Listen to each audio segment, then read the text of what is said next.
I didn't get into the Gran Turismo Sport beta. It's very annoying because that's literally the only reason why I have my PS4. But as you've probably guessed, I've watched a ton of gameplay.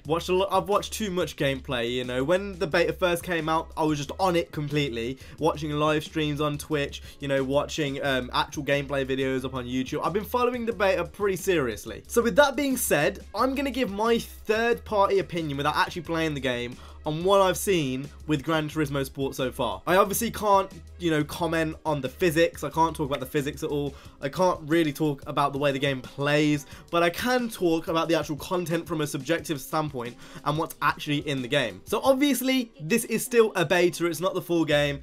There's a lot of content which won't appear in the actual final game, as well as tracks and all that kind of stuff, so that's fair enough, but I still feel like I can give, you know, a good judgment on what I think of Gran Turismo Sport. So without further ado, let's go ahead and get straight into this. So I'm going to start with the positives. I'm a positive type of guy, so we're going to start with the positives. First off, as every other Gran Turismo game does, it looks gorgeous. It looks absolutely fantastic.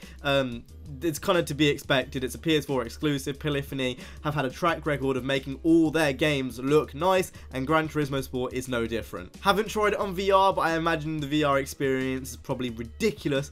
If you have tried out the VR experience, I'm very, very jealous. I don't think it's actually in the beta, but there's definitely VR like units out there at trade shows and stuff, which I've seen. So, you know, if you have tried Gran Turismo VR, you're a lucky, lucky boy. Or girl. In terms of the gameplay, it definitely looks classic Gran Turismo. Now, obviously, I can't talk about this too much because I haven't played it myself, but in terms of the gameplay, it just looks like normal Gran Turismo physics, and from what I've heard, you know, this is a third-party opinion, this is opinion I've got from someone else, it is just classic Gran Turismo. So the physics don't really need changing, to be honest. They're some of the best in the industry, and yeah, it's just very good. My issue, and I'm not sure whether it's just because we're still in beta, I haven't seen many old cars in the game, you know, like an F40. I have not seen an F40, I've not seen a Diablo or something across those lines, Supras.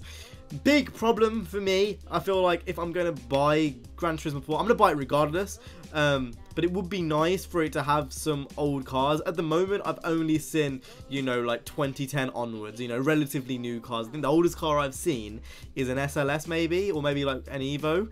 You know, I've not seen many old cars in this game. Now, obviously, it's a beta, things can change, but it's kind of an issue in a way because, you know, those were in Gran Turismo 6, and not just that, but they're in Forza 6, and they are definitely going to be in Forza 7. And if Forza 7 is your direct competition, obviously you'd want that in the game so you can compete with Forza 7, but if, you know, it's going the way it's going and they're just going to have new cars in the game, well, Forza 7 is going to be leaps and bounds better, not just in the car list, but the customization for those cars as well. So that's kind of my first main issue, is the car list. But again, big asterisk next to that, because that could change, you know, in the future. One great point that I really do like about this game is the way they are going around the kind of sport aspect of things. I'm not a huge esport person. I just don't really like the concept of esport, not really into it. You know, it's different when I'm playing ranked, honestly, on like Rainbow Six, for example.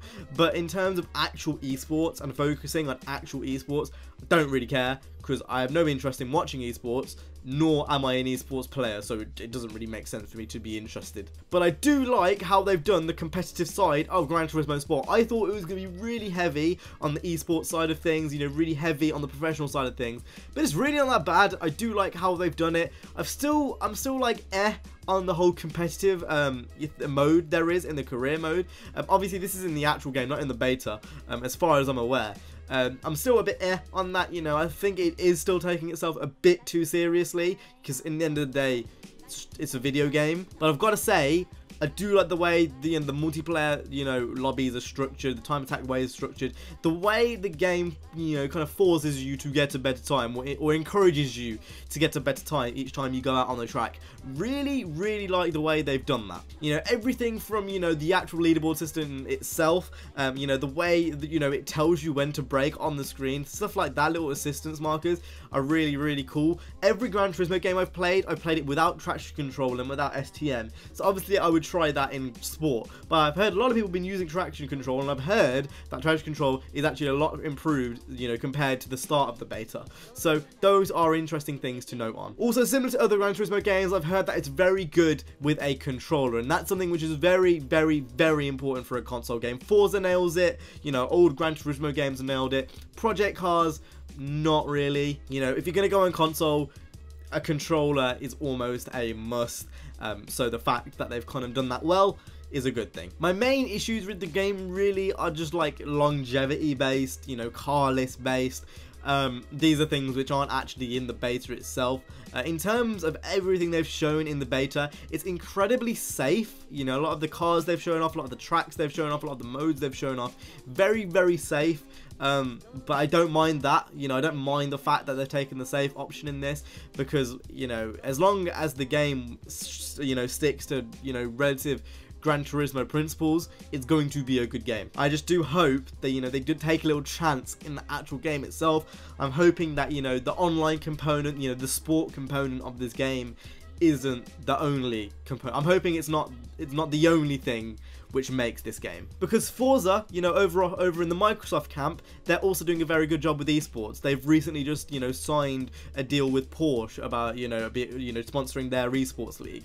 So for me at this point, you've got to trump Forza, and from what I've seen so far, not quite there yet. In terms of gameplay, in terms of the way the game probably feels, if it's similar to you know, past Gran Turismo games, in my opinion, I prefer that style of game, the gameplay in, you know, in Gran Turismo. But Forza just trumps it 10 times with content, and I really hope Polyphony come back with major content, because if they don't, they're just not going to be at the cutting edge of racing games, and they're still going to be lacking behind. Gran Turismo has been lacking behind Forza since Forza 4, in my opinion, and they do need to kind of step up the game a bit. Even Forza 3, some would argue.